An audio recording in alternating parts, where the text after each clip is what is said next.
pensé Pilate ga kiriti e bunkono Pilate atirikano ka isufaka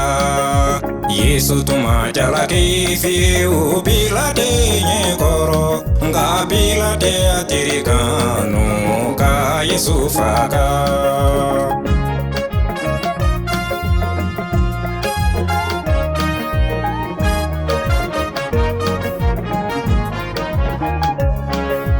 Pilate tunye masake se saritiri Pilate atirikano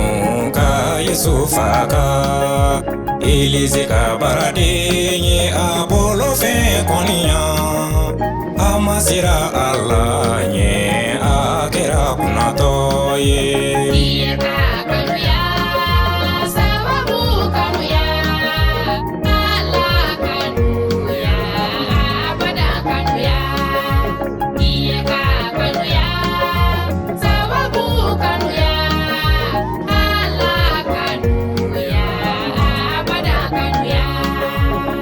Nestie wari kanu fo aye galontike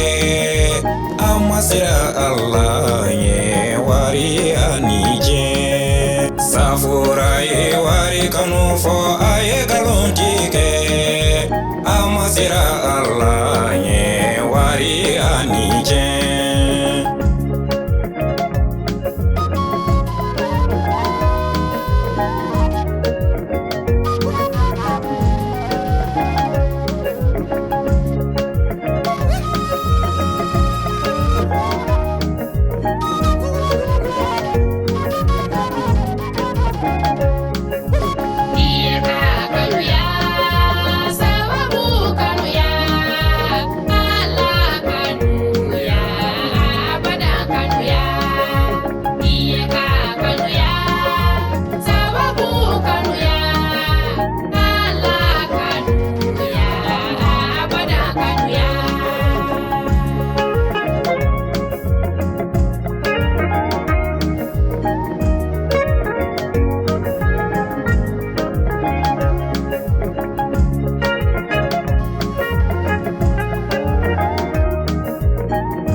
Sanu kanu fo aye sunyalige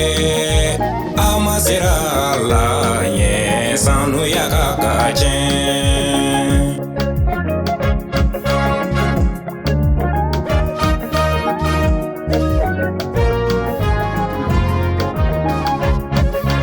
Dinye bena batun kiri bena dige Idana yada Yesu ka Yesu na yidila